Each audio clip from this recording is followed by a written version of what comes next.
Hello everyone once again, this is Rob and welcome back to Media Awareness and my continuing coverage of the Amazon Prime original series The Wheel of Time Season 2. This week we will be discussing Episode 7 and there will be spoilers in this episode, you have been warned. Before I continue, just a quick reminder the fundraiser continues. For those of you unaware, I am a disabled individual and I use a motorized wheelchair slash scooter all day, every day for my independence. And I'm far from reaching the fundraising goal. My insurance will not cover any of what I need for my scooter as they see it as a quote luxury item. So I'm reaching out to you, my YouTube community, for help, and any and all help is appreciated. There is a Spot Fund account you'll find linked below this video where you can contribute easily, and I'm only asking for a bare minimum of $10. However, if you can do more, that is wonderful. In any event, any and all contributions are welcome and extremely appreciated, no matter the amount. And if you're not able to contribute as a result of financial hardships, I do understand and I respect that. And all I ask is that you like and share my content and comment in the comment section. Let me know your thoughts on episode 7 if you have seen it, and on the Wheel of Time Amazon Prime series as a whole. I'm enjoying it. I would love to know what you're thinking of it as well. Firstly, I would like to say that the beginning of this episode showcases some of the most impressive de-aging I've ever seen on actors or actresses. This is just beyond believable with Moraine and Swan and their interaction 20 years prior to what's occurring in the series proper. And the foretelling of the dragon being reborn at that point.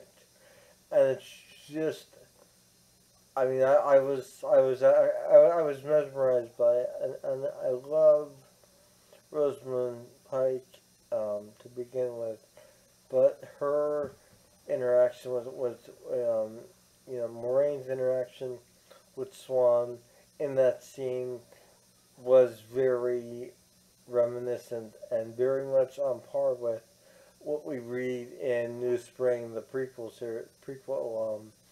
book to The Wheel of Time. And I've always loved New Spring. So when I saw this scene, I was really, really happy that they decided to show this. And it adds a lot more background very quickly, but also very accurately and very concisely to the story itself. And I would say the urgency, if you will, of finding the Dragon Reborn, and why at the beginning of season 1 we see Moraine and Lan in search of uh, who we would find to be Rand and his companions. But I feel that that particular moment, that particular uh, part of the episode was brilliantly shot. It really allowed us to see the chemistry also between Moraine and Swan, that that connection that they have, and promises that were made, and unfortunately not able to be entirely kept. I want to discuss Lanfear as I'm drawn to her. She's one of the Forsaken, and I know it's a dangerous path, but I find myself dreaming of her. Think what you will. But Lanfear in this episode was just amazing, in my opinion. We have her bringing Matt to Ishmael, and um, just sort of leaving him there initially for Ishmael.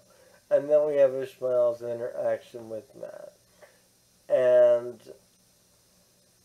I I love Matt. I love his character and just his way of sort of fumbling through life, if you will. And I I couldn't help but kind of chuckle when he's having his dialogue with Ishmael, and Ishmael is making this this tea for him to drink, and just tells him to drink 1 cup and that's it, and it will allow him to sleep through the whole night. And we have to assume that Matt is plagued by dreams and nightmares, and we can pretty much gather that from his background in this particular iteration of Real Time. And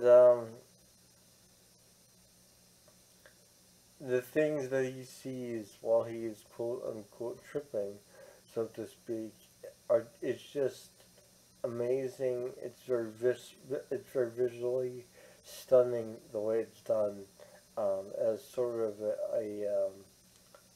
an acid trip experience that Matt goes on, and then at the conclusion of that, being basically held by Ishmael and cradled by him, and very comfortingly,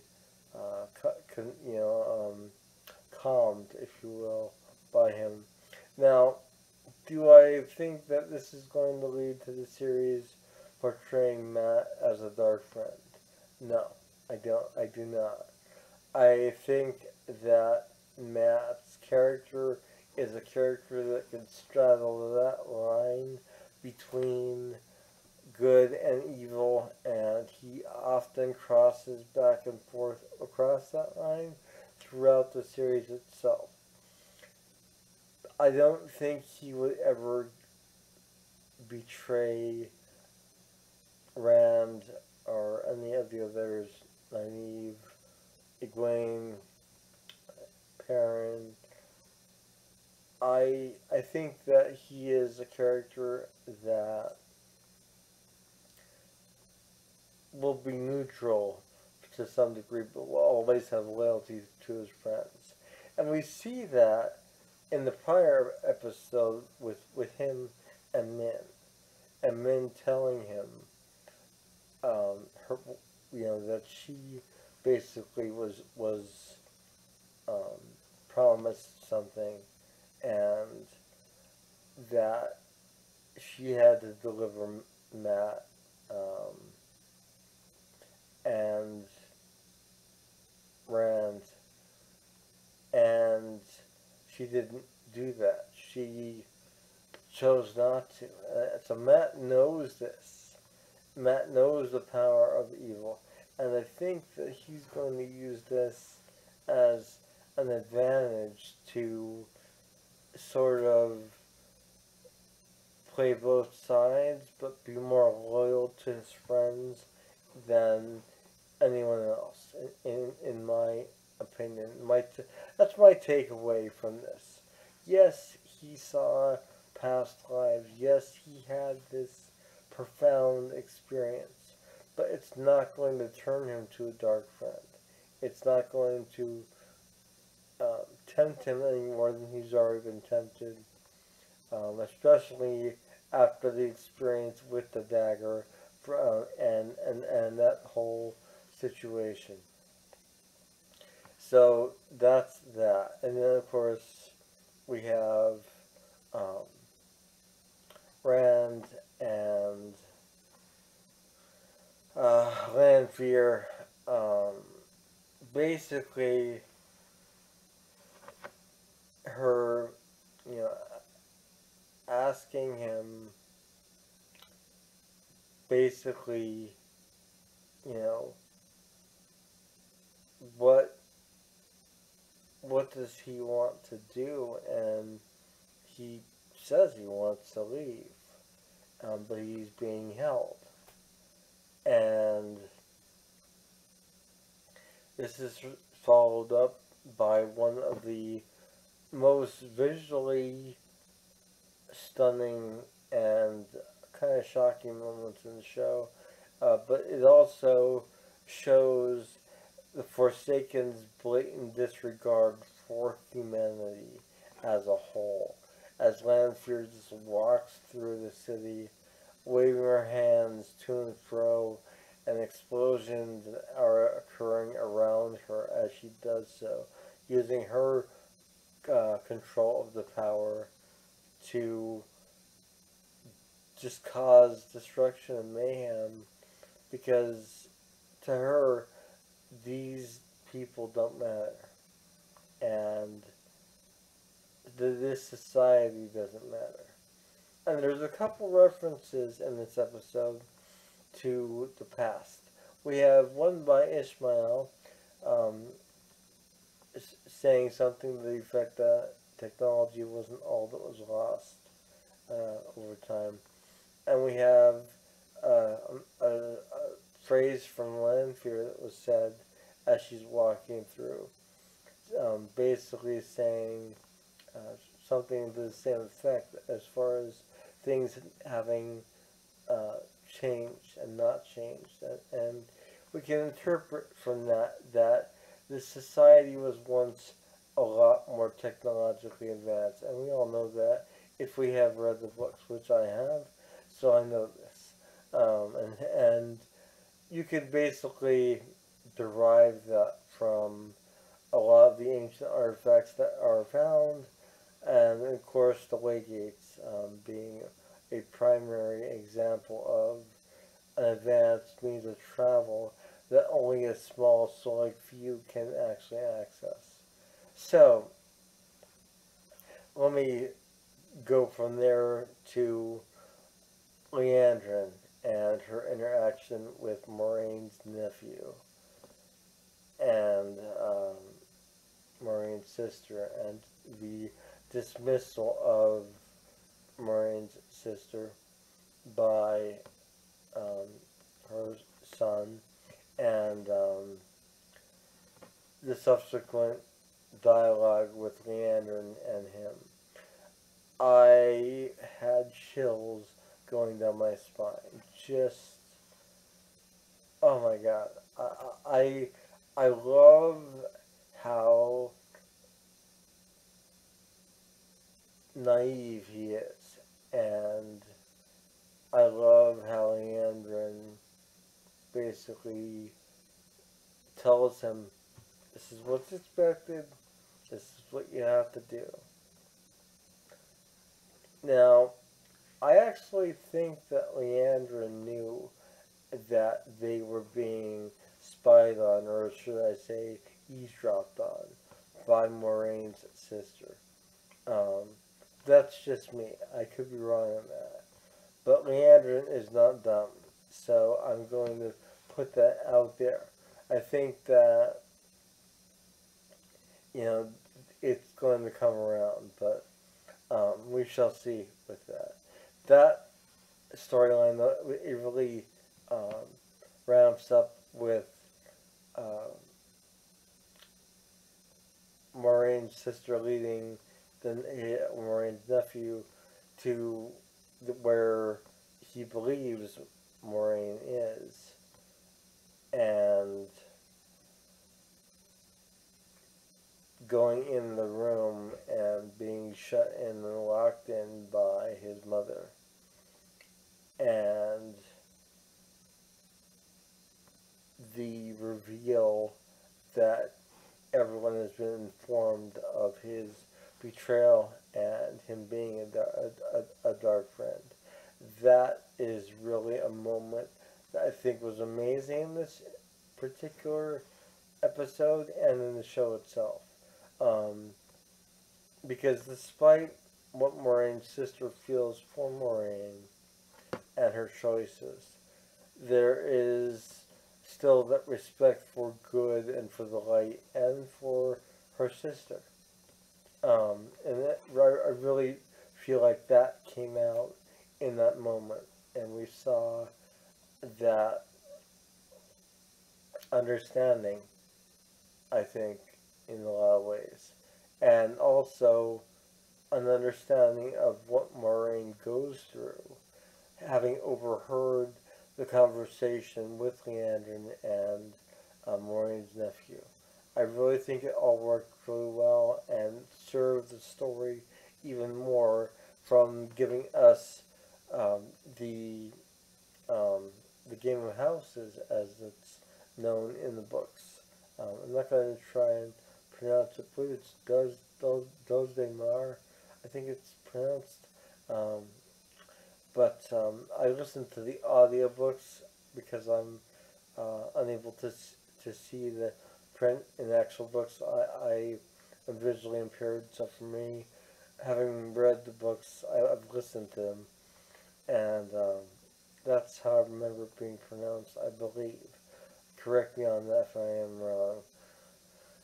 So we have some other really interesting things occur in this episode.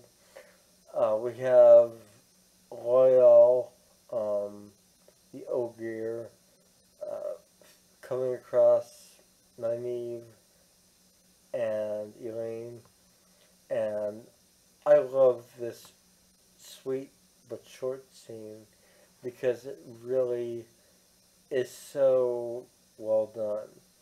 Um, he sees uh, Elaine, and he's about to go into the whole introduction and the whole reverence of her and such, and Nynaeve just kind of cuts it off and rushes through it the way she would, knowing that time is of the essence, and also knowing how loyal is with introducing himself, with talking in general, and how he takes his time with everything as Ogier do.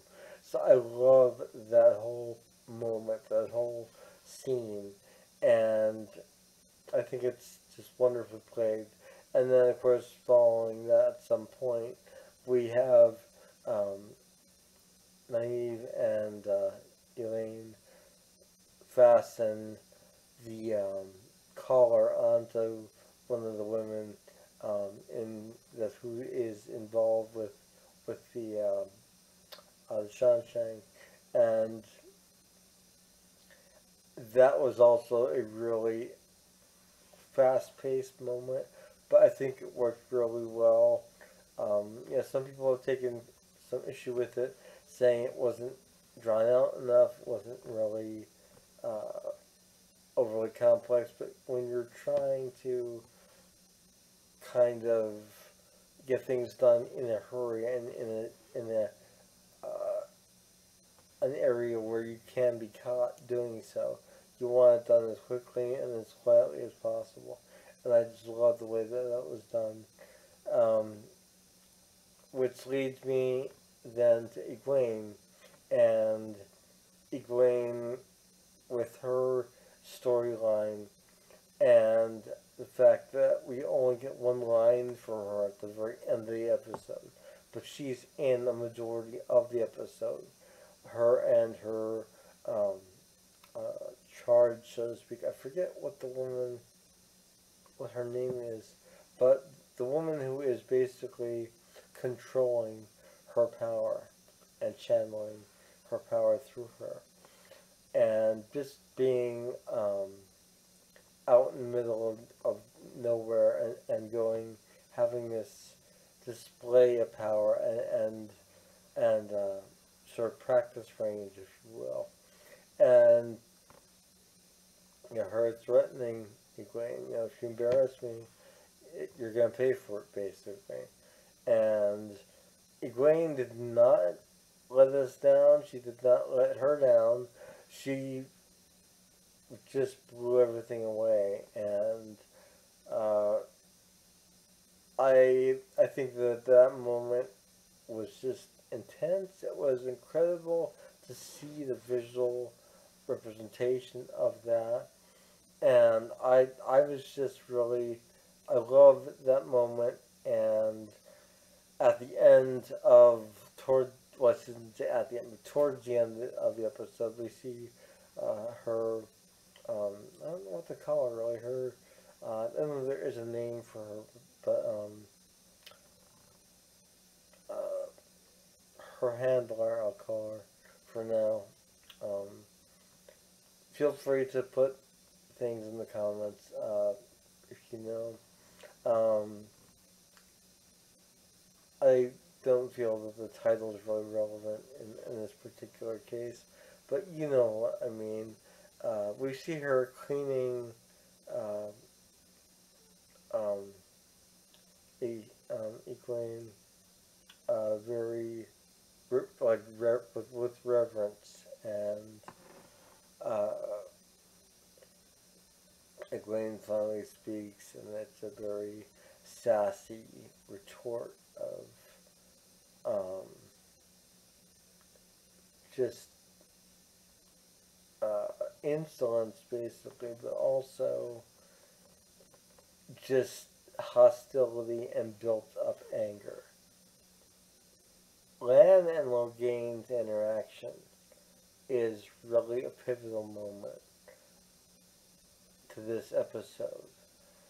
Having Lan basically asking Loghain what he sees, and Lan's realization that Moiraine has not been stilled from the power, but she's just been tied off from it. So she's still able to get to it if the knot is broken. And I do like the way that it's explained. I also like the fact that Lan does not really confront Moiraine about this until they are out of the Armerlin's area, so to speak. Um, and once they are actually heading towards the Waygate, and it's sort of given to Rand to use his power to break that nut, basically, and allow Moraine's power to flow again. And yes, that is a great deviation from the source material. I do recognize that, but it had to be done somehow, and it is a good, quick way of doing so, in my opinion. And it's effective, and we then get to see Lanfear again, and sort of a showdown between her and Siuan, who wants the Waygate closed. And Moiraine does comply with Siuan. But we don't really know what Moiraine would have done, I think, in this case, had Lanfear not shown up when she did. And Lan and Rand and Moiraine and Lanfear, after Lanfear basically uses her power to confront the Armerlin seat, Siuan, we get to see them leaving through the Waygate. And I do want to say, Siuan is powerful with the one power. She is the Armerlin seat. But in comparison to one of the Forsaken, especially Lanfear. She is like a children's doll, and she's just tossed. And that's very accurate, in my opinion, to what would happen in the books. Because Lanfear has been around for a long time. So I love that sequence. I think it's brilliant. And I really, really appreciate what was done with this episode of the series. Oh, Perrin and Avienda, really quickly. Uh, I, I'm not going to say I don't like the scene with them. Uh, we see Avienda with her people and basically her um, receiving repercussions for actions that we did not see but that were implied off screen, basically. And we can ascertain um, that she deserves this beating, basically. And Perrin wants to interfere, but he is told no, and he respects that, even though his wolf friend is also a bit irritated by that. And that plays out, and they head off, and the next few scenes, well, scene with them standing near the ocean is a troubling scene for me. I know Daniel Green mentioned this in his review of the episode, and I have the same problem he does. Now there was this day for night effect visually that was implemented for some strange reason, and it does not look right at all. It looks very amateurish from a filming standpoint, and I don't know what they were trying to accomplish by utilizing that in this particular moment, but it doesn't work at all. We do have a moment with Rand and the Armand seat earlier in the episode, and that scene itself is a good scene. People have, said that Rand is basically tossed around in this episode, really not given a lot of to do or a lot to handle on his own. But at the same time, I feel that in this episode, Rand was showing incredible restraint, and he was being respectful towards the Armand seat, despite him saying that he didn't want to be caged, and her basically shielding him from the power at that point. And I think it was done to show his inexperience, and in the time that he was away and not under the guidance of Moraine, Rand was basically misled by Lanfear in the shape of Selene. So there was a certain poetry there from a storytelling perspective, as far as, well, he really was trying not to use the One Power, and he was just trying to be himself and live a life not where he would hurt his friends, but separately from that, and we see where that led. So there you have episode 7 of The Wheel of Time, season 2, and I am just overly ecstatic about the show. I hope you enjoyed this review and overview of The Wheel of Time, episode 7 of season 2. And I hope you have enjoyed me telling you about this and my take on this and my takeaway from this as far as what I thought.